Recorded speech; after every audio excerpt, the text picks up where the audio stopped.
Okay, so what we are about to do is we're going to talk about a very important concept that comes up all throughout the story of To Kill a Mockingbird, and it comes up in our daily lives all the time.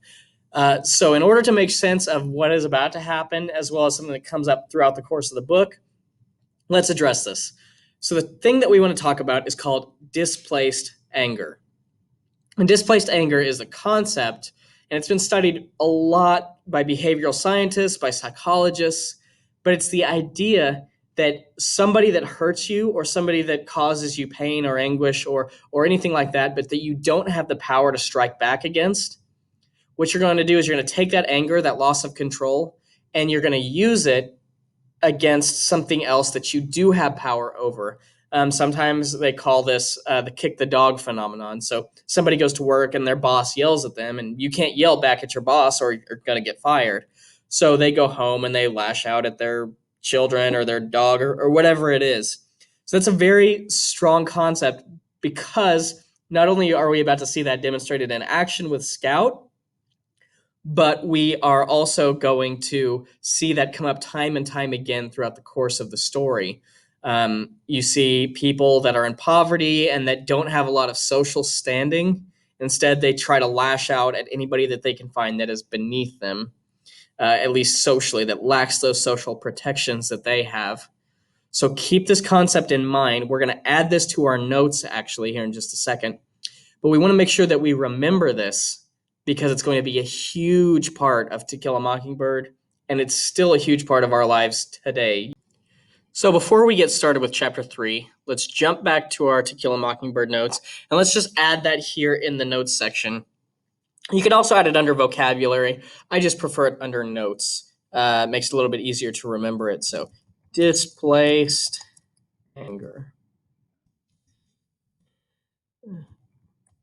The directing of anger towards a less powerful third party as a result of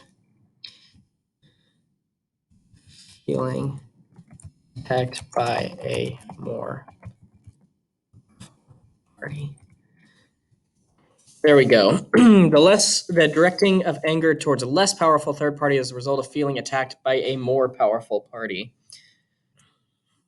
Let's go on to Chapter 3, and I bet you'll see pretty quickly how that applies. Catching Walter Cunningham in the schoolyard gave me some pleasure, but when I was rubbing his nose in the dirt, Jim came by and told me to stop. "You're bigger than he is," he said. "Well, he's as old as you, nearly," I said. "He made me start off on the wrong foot." "Let him go, Scout." "Why?"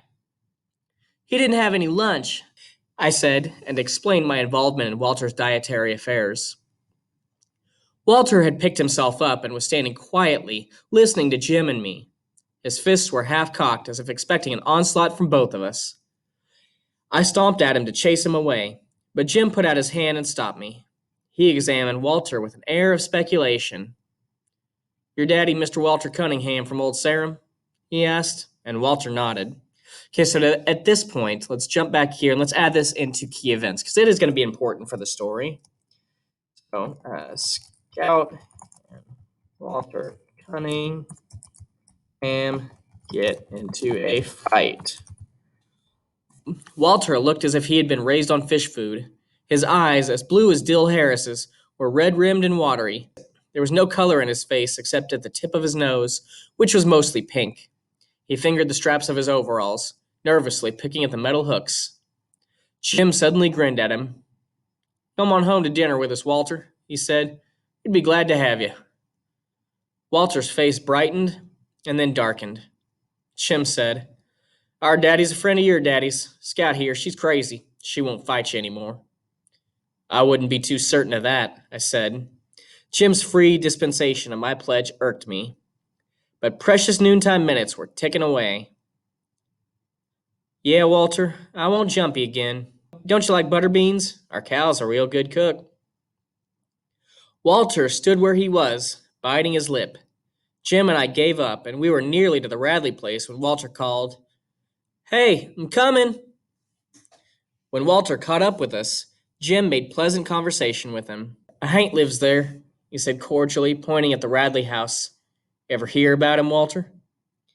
Okay, so this is one of those times that I want to point out. This is kind of one of the reasons why a printed text of the book works a little bit better than one transcribed like this. There shouldn't be an apostrophe in that word. Haint is a term that's still used in the South to reference when you get fog that's drifting among the treetops, especially off the mountains. You hear this a lot in places like Tennessee or the Smoky Mountains, but it also applies to a different term, which we're going to talk about here.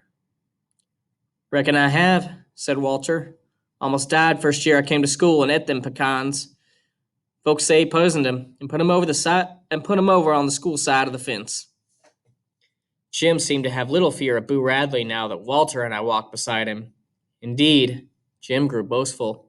I went all the way up to that house once, he said to Walter. Anybody who went up to the house once ought not to still run every time he passes it, I said to the clouds passing above. And who's running, Miss Priss? You are. When ain't anybody with you. By the time we reached our front steps, Walter had forgotten he was a Cunningham. Jim ran to the kitchen and asked Calpurnia to set an extra plate. We had company. Atticus greeted Walter and began a discussion about crops neither Jim nor I could follow. Okay, so let's jump back here. We're also going to add this to our key events. So, Walter comes to eat with the Finches. The reason I can't pass the first grade, Mr. Finch, is I've had to stay out every spring and help Papa with the chopping. But there's another at the house now that's field size. Did you pay a bushel of potatoes for him? I asked, but Atticus shook his head at me. While Walter piled food on his plate, he and Atticus talked together like two men, to the wonderment of Jim and me. Atticus was expounding upon farm problems when Walter interrupted to ask if there was any molasses in the house. Atticus summoned Calpurnia, who returned bearing the syrup pitcher. She stood waiting for Walter to help himself. Walter poured syrup on his vegetables and meat with a generous hand. He probably would have poured it into his milk glass if I had not asked him what in the Sam Hill he was doing. The silver saucer clattered when he replaced the pitcher, and he quickly put his hands in his lap. Then he ducked his head. Atticus shook his head at me again. Well, but he's gone and drowned his dinner in syrup, I protested. He's poured it all over the... It was then that Calpurnia requested my presence in the kitchen. She was furious. And when she was furious, Calpurnia's grammar became erratic. When in tranquility, her grammar was as good as anybody's in Macomb. Atticus said Calpurnia had more education than most colored folk. When she squinted down at me, the tiny lines around her eyes deepened. There's some folks who don't eat like us, she whispered fiercely. But you ain't called on to contradict them at the table when they don't. That boy's your company, and if he wants to eat up the tablecloth, you let him, you hear? Well, he ain't company, Cal. He's just a Cunningham. Hush your mouth. It don't matter who they are. Anybody that sets foot in this house is your company. And you don't let me catch you remarking on the ways like you was so high and mighty. Your folks might be better than Cunninghams, but it don't count for nothing the way you disgracing them. If you can't act fit to eat at the table, you could just sit here and eat at the kitchen. Okay, so let's pause real quick because we have an important question that we need to think about. So we're going to add this into our question section. Actually, let's fix that as well. Okay. Why is Calpurnia so angry? Okay. So, in order to answer this, let's think for a second. Let's use our first of the lessons that we learned from this book to view the world through other people's eyes. What do we know about Walter Cunningham? What do we know about his background? We know he's poor. We know that molasses is expensive. So it's probably not something he gets to have. Probably not something that he maybe has ever had. Something he's heard about, but he really wants to try it. So he gets it, and he's going to pour it on everything because who knows if he is ever going to get to try it again. So he does this, and when Scout shouts at him, when she shames him, he gets upset, and immediately the adults in the room understand exactly why Walter's behaving the way that he does, and they want to make sure that Scout also understands that.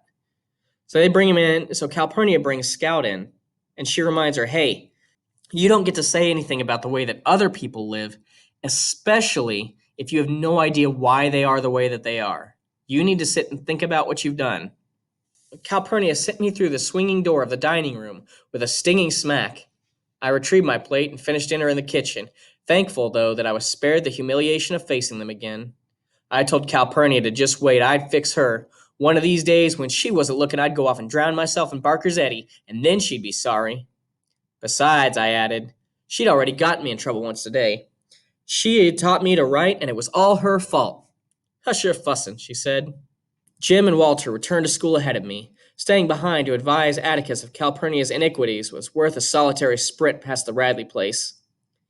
She likes Jim better than she likes me anyway, I concluded, and suggested that Atticus lose no time in packing her off. Have you ever considered that Jim doesn't worry her half as much? Atticus's voice was flinty. I have no intention of getting rid of her, now or ever. We couldn't operate a single day without Cal. Have you ever thought of that? You think about how much Cal does for you. In your mind, are you here? I returned to school and hated Calpurnia steadily until a sudden shriek shattered my resentments. I looked up to see Miss Caroline standing in the middle of the room, sheer horror flooding her face. Apparently, she had revived enough to persevere in her profession. It's alive, she screamed. The male population of the class rushed as one to her assistance. Lord, I thought she's scared of a mouse. Little Chuck Little, whose patience with all living things was phenomenal, said, Which way did he go, Miss Caroline? Tell us where he went. Quick! D.C. He turned to the boy behind him. D.C., shut the door and we'll catch him. Quick, ma'am, where'd he go? Miss Caroline pointed a shaking finger, not at the floor, nor at the desk, but to a hulking individual unknown to me. Little Chuck's face contracted, and he said gently, You mean him, ma'am? Yes'm, he's alive. Did he scare you some way? Miss Caroline said desperately, I was just walking by when it crawled out of his hair. Just crawled out of his hair. Little Chuck grinned broadly. There ain't no need to fear a cootie, ma'am. Ain't you ever seen one? Now don't you be afraid. You just go back to your desk and teach us some more. So what is in this boy's hair? What's a cootie? If you have spent any time around a kindergarten or first grade, it's lice.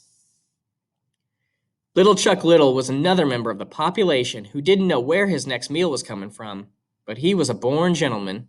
He put his hand under her elbow and led Miss Caroline to the front of the room. Now don't you fret, ma'am, he said. There ain't no need to fear Cootie. I'll just fetch you some cool water. The Cootie's host showed not the faintest interest in the furor he had wrought. There's our first vocabulary for the chapter. Furor. Here we go. An outbreak of public anger or excitement. So let's add that over here to our chapter 3 vocab.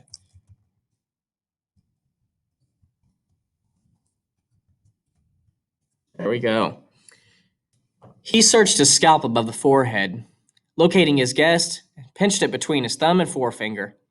Miss Caroline watched the process in horrid fascination. Little Chuck brought water in a paper cup and she drank it gratefully. Finally, she found her voice. What is your name, son? She added softly. The boy blinked. Who, me? Miss Caroline nodded. Burris Ewell. So here we have the Ewells are finally introduced to us. So we're going to learn a little bit about the Ewells because if you remember, Jim broke his arm because of something to do with the Ewell family. Miss Caroline inspected her roll book. I have a Ewell here, but you don't have a first name. Would you spell your first name for me? I don't know how. They call me Burris at home. Well, Burris, said Miss Caroline, I think we better excuse you for the rest of the afternoon. I want you to go home and wash your hair.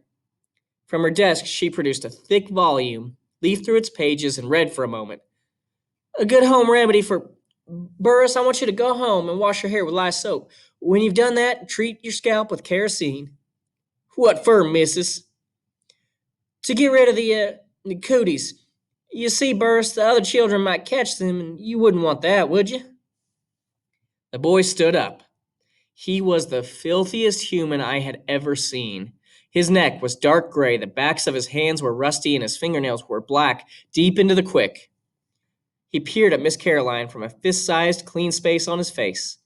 No one had noticed him, probably, because Miss Caroline and I had entertained the class most of the morning. And Burris, said Miss Caroline, please bathe yourself before you come back tomorrow. The boy laughed rudely. You ain't sending me home, missus. I was on the verge of leaving. I'd done my time for the year. Miss Caroline looked puzzled. What do you mean by that? The boy did not answer. He gave a short, contemptuous snort. One of the elderly members of the class answered her. He's one of the Yules, ma'am. And I wondered if this explanation would be as unsuccessful as my attempt. But Miss Caroline seemed willing to listen. Whole school's full of them. They come the first day every year and then leave. The truant lady gets them here because she threatens them with the sheriff, but she's given up on trying to hold them. She reckons she's carried out the law, just getting their names on the roll and running them here the first day. You're supposed to mark them absent the rest of the year. But what about their parents? Asked Miss Caroline in genuine concern. Ain't got no mother, was the answer. And their pa's right contentious. Ah, contentious, another great vocabulary word. Let's see what that means. Causing or likely to cause an argument, controversial. So this is a guy that will fight with anybody about anything.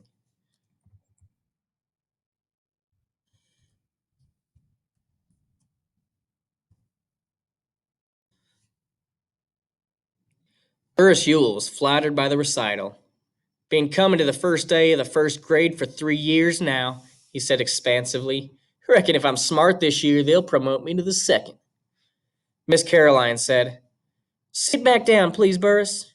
And the moment she said it, I knew that she had made a serious mistake.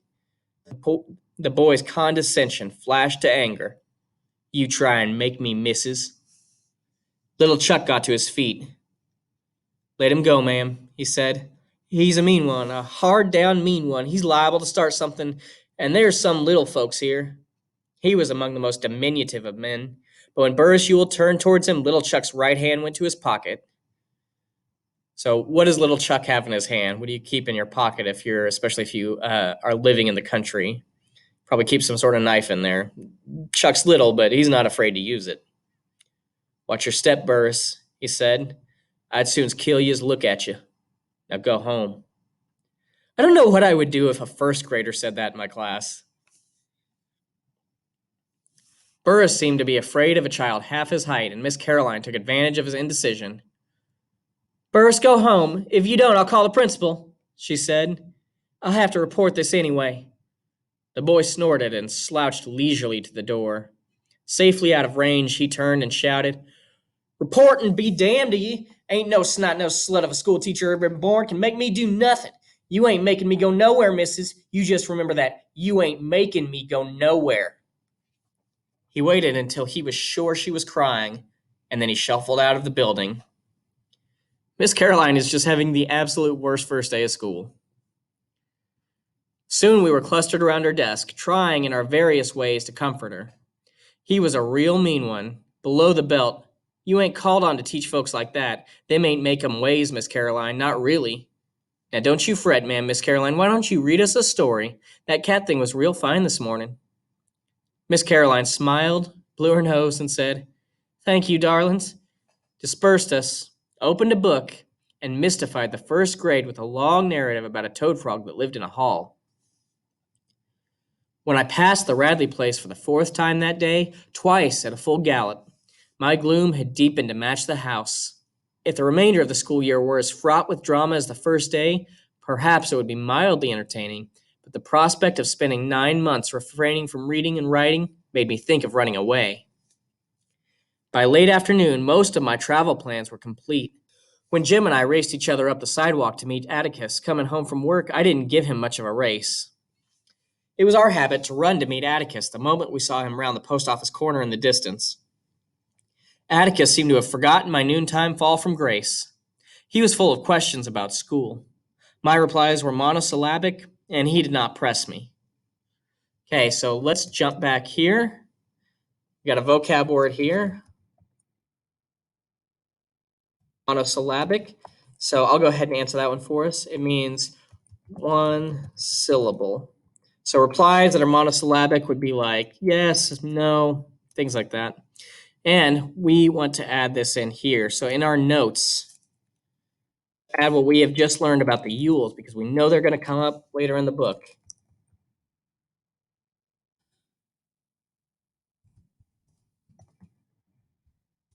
Yules are poor, dirty, and angry. Perhaps Calpurnia sensed that my day had been a grim one. She let me watch her fix supper. Shut your eyes and open your mouth and I'll give you a surprise, she said. It was not often that she made crackling bread. She said she never had time, but with both of us at school, today had been an easy one for her. She knew I loved crackling bread. I missed you today, she said. The house gets so lonesome about 2 o'clock I had to turn on the radio. Why? Jim and me ain't ever in the house unless it's raining. I know, she said, but one of you is always in calling distance. I wonder how much of the day I spend just calling after you. Well, she said, getting up from the kitchen chair, it's enough time to make a pan of crackling bread, I reckon. You run along now and let me get supper on the table. Calpurnia bent down and kissed me. I ran along, wondering what had come over her. She wanted to make up with me. That was it. She had always been too hard on me, and she'd at last seen the error of her fractious ways. She was sorry and too stubborn to say so. I was weary from the day's crimes. After supper, Atticus sat down with a paper and called, Scout, ready to read? The Lord sent me more than I could bear, and I went to the front porch. Atticus followed me. Something wrong, Scout? I told Atticus I didn't feel very well. I didn't think I'd go to school anymore, if it was all right with him. Atticus sat down in the swing and crossed his legs. His fingers wandered to his watch pocket. He said that was the only way he could think.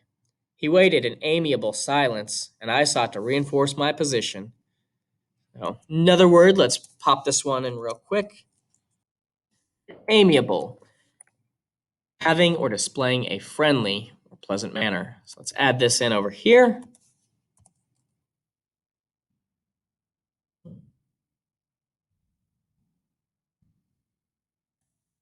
Amiable, to be pleasant.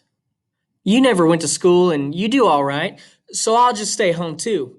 You can teach me like Granddaddy taught you and Uncle Jack. No, I can't, said Atticus. I have to make a living. Besides, they'd put me in jail if I kept you home. Dose of magnesia for you tonight and school tomorrow. I'm feeling all right, really. I thought so. Now, what's the matter?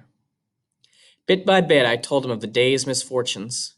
And she said you taught me all wrong, so I can't ever read anymore, ever. Please don't send me back, please, sir. Atticus stood up and walked to the end of the porch. When he completed his examination of the wisteria vine, he strolled back to me. First of all, he said, if you can learn a simple trick, Scout, you get along all better with all kinds of folks. You never really understand a person until you consider things from his point of view. So there we have our theme for the book, the one lesson that we want to make sure we get laid out very plainly for us. Sir, until you climb into his skin and walk around in it. Atticus said I learned many things today, and Miss Caroline had learned several things herself. She learned not to hand something to a Cunningham, for one thing, but if Walter and I had put ourselves in her shoes, we'd have seen it was an honest mistake on her part. We could not expect her to learn all Mackham's ways in one day, and we could not hold her responsible when she knew no better. I'll be dogged, I said. I didn't know no better than to not read to her, and she held me responsible. Listen, Atticus, I don't have to go to school. I was bursting with a sudden thought. Burris Yule, remember, he goes to school the first day. The truant lady reckons she's carried out the law when she gets his name on the roll. You can't do that, Scout, Atticus said. Sometimes it's right, sometimes it's better to bend the law a little in special cases. In your case, the law remains rigid. So to school you must go. I don't see why I have to when he doesn't. Then listen. Atticus said the Yules had been the disgrace of Macomb for 3 generations. None of them had done an honest day's work in his recollection. He said that some Christmas, when he was getting rid of the tree, he would take me with them and show me where and how they lived. They were people, but they lived like animals. They can go to school any time they want to, when they show the faintest symptom of wanting an education, said Atticus. There are ways of keeping them in school by force, but it's silly to force people like the Yules into a new environment. If I didn't go to school tomorrow, you'd force me to. Let's leave it at this, said Atticus dryly. You, Miss Scout Finch, are of the common folk. You must obey the law. He said that the Yules were members of an exclusive society made up of Yules. In certain circumstances, the common folk judiciously allowed them certain privileges by the simple method of becoming blind to some of the Yule's activities. They didn't have to go to school, for one thing. Another thing, Mr. Bob Yule, Burris's father, was permitted to hunt and trap out of season. So that tells us something else about the Yules. They believe that the rules don't apply to them. They believe that they can go out and poach whenever they want. If you personally know anybody that hunts, that's a big no-no for hunters. Atticus, that's bad, I said. In Macomb County, hunting out of season was a misdemeanor at law, a capital felony in the eyes of the populace. So if you remember back to our thoughts, our ideas about the social contract, you follow the rules and here's the reward that you get. The Yules don't care too much about the social contract. As far as they're concerned, society has never helped them, even though society helps them out all the time. So because they believe that society doesn't help them, they're allowed to just do whatever they want. It's against the law, all right, said my father. And it's certainly bad. But when a man spends his relief checks on green whiskey, his children have a way of crying from hunger pains. I don't know of any landowner around here who begrudges these children any game their father can hit. Mr. Yule shouldn't do that. Of course he shouldn't. But he'll never change his ways. Are you going to take out your disapproval on his children? No, sir, I murmured, and made a final stand. But if I keep going to school, we can't ever read anymore. That's really bothering you, isn't it? Yes, sir. When Atticus looked down at me, I saw the expression on his face that always made me expect something. Do you know what a compromise is? He asked. Bending the law? No, an agreement reached by mutual concession. It works this way, he said. If you'll concede the necessary of going to school, we'll go on reading every night just as we always have. Is it a bargain? Yes, sir. We'll consider it sealed without the usual formality, Atticus said when he saw me preparing to spit. As I opened the front screen door, Atticus said, By the way, Scout, you'd better not say anything at school about our agreement. Why not? I'm afraid our activities would be received with considerable disapprobation by the more learned authorities. Disapprobation. Let's find that one out.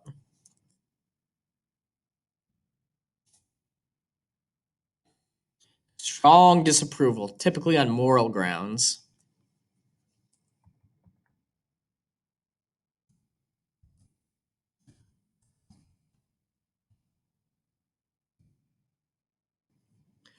Jim and I were accustomed to our father's last will and testament diction. So again, we have dictum, and so there's diction, so we know what that means now. And we were at all times free to interrupt Atticus for a translation when it was beyond our understanding. Huh, sir? I never went to school, he said. But I have a feeling that if you tell Miss Caroline that we read every night, she'll get after me, and I wouldn't want her after me. Atticus kept us in fits that evening, gravely reading columns of print about a man who sat on a flagpole for no discernible reason, which was reason enough for Jim to spend the following Saturday aloft in the treehouse. So this is one of those strange things that became kind of a trend in the South and then up through the Midwest, especially around this time, was the idea of pole sitting. People would climb up flagpoles and see how long they could stay there. In fact, the hometown that I come from, every year one of the local college fraternities uses it as a charity fundraiser where they stay on top of the flagpole as long as they can. Jim sat from after breakfast until sunset and would have remained overnight had not Atticus severed his supply lines. I had spent most of the day climbing up and down, running errands for him, providing him with literature, nourishment, and water, and was carrying him blankets for the night when Atticus said if I paid no attention to him, Jim would come down. Atticus was right. All right, so we are going to end chapter 3 there, but we have two things that we want to think about in order to make sure that we've wrung everything out of this that we can. Let's think about our lessons for today. Look at things from other people's perspective and displaced anger. If we're able to do that, if we take what we know not only about Walter Cunningham, but about Burris Ewell, we can kind of see why they are the way they are, why they behave the way that they behave, and we can kind of also start to think about what is the difference between the two of them. Why, if they're both poor, does one behave so angrily towards everybody, and the other one has these codes of honor that he tries to stand by? We can also consider this if we think about the environment in which they were raised and how Walter Cunningham's dad is a little bit different from Burris Ewell's. We'll stop there.